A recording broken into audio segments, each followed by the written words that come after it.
the other side, no problem. And I started coming out, and I'm like, okay, got about that much of the trigger. I want to take it down to about there and then pull the saw out. But guess what happens? Well, the tree comes back on its lean, right?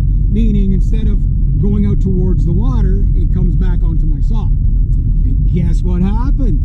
Take a while. Guess what happens when that happens?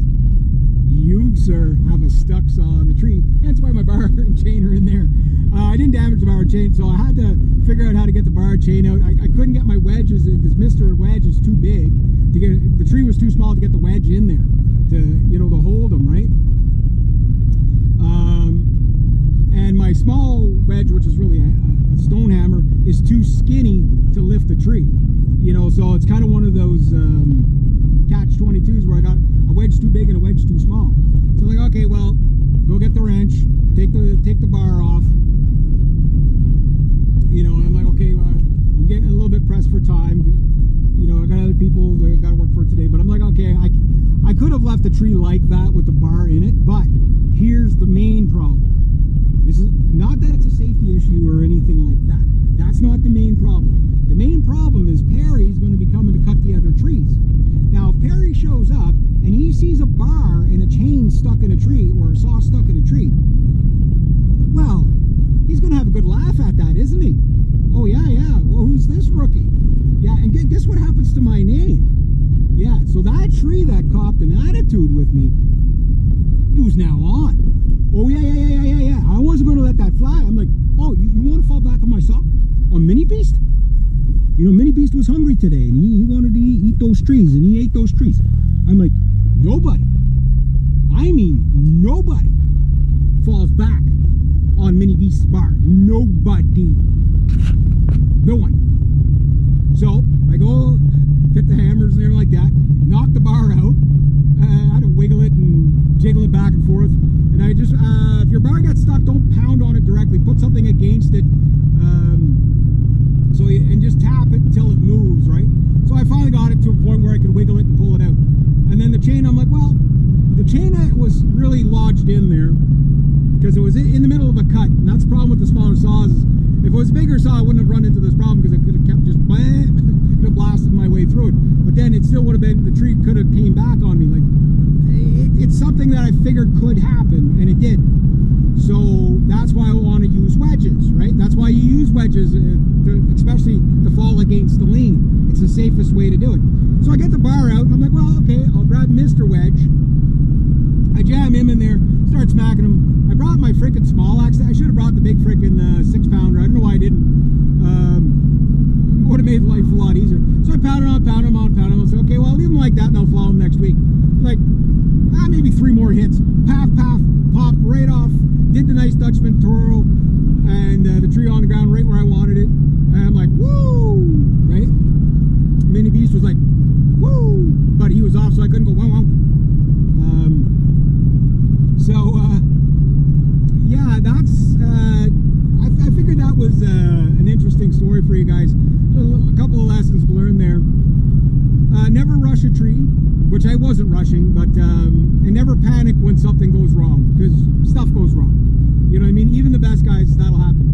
But most importantly, never leave your bar and chain in a tree for others to laugh at it. Never do that, because they'll never let you live that down. Right? And everybody will know about it. So yeah, so I was happy to get all those trees down. I only burnt an extra 15 minutes. It doesn't matter. You know, so it's like, okay, it's an extra 15 minutes. I'll get paid for it next week, whatever.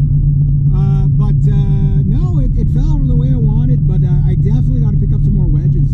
Now, the other thing too is that I got some sharpening techniques I got to show you guys. That little saw is a beast. I call him Mini Beast for a reason. Like, I do fall trees that are probably a little bit too big for him, but I know I can get away with it. I always do a test plunge cut. It's like, okay, yeah, I know I can get away with it, right? I know what I can't do, and I leave that. If there's any question whether I can do it or not, I just say no. I'll leave it for the big boy saws. I don't have my big boy saw yet. Now, if I had tree Kong, we wouldn't even have this conversation, right? But you could have that same scenario happen with a bigger tree and stuff like that, and that's even harder. You know what I mean? I mean, like, even a little tree like that is still about 4,000 pounds of tree on your, you know, 2,000-3,000 pounds of tree on your bar, right? So the whole thing is that when you're following your tree like that, you know, plan out what you're doing. So I had a good plan. The two mistakes that I caught myself making on this one was, I didn't allow enough, well, I didn't have the right wedges to allow so that the tree wouldn't fall back on the bar to do that kind of a cut, which is just kind of like, you know, just something to keep your bar from getting jammed, right? So I'm going to have to check out my bar, make sure it's still straight and everything like that. I don't think I damaged it. The chains should be fine. Yeah, if you get into that kind of a scenario, like, I don't panic in those scenarios because I've seen it before. But I've also seen trees where there's like 4 saws stuck in them, you know, because of a guy that doesn't know how to do stuff like that. But like, you should always be able to get your bar out of there. Just have the tools on hand. My main holdback for my tree stuff is not so much the saws. Like, okay, the size of saws is one, but it's the come-alongs, the ropes, stuff that can really aid you in not, you know, it's longer to cut a tree down. Like, nobody wants to take the time to, you know, put a come-along on a tree, but boy, does that ever make your life easy. You know what I mean? So you always take your time with it. Clear, you know, like especially when you're in a oddball spots like that on the side of a hill, and it's dirty on that hill too. Like, I mean, it's your feet feel like it's about to rip your boots kind of thing, kind of angles. So you really got to make sure your footing's good and that you can move without tripping and stuff like that. So just a tip I thought I'd throw out there, but I thought it was kind of a bit of a funny story that is like, you know, it's like, how did I not have the right wedges? But I got to go buy some. That, you know, I thought I'd get away with the big guy, but it was just, the tree was just too small to have enough room to get away with that, right?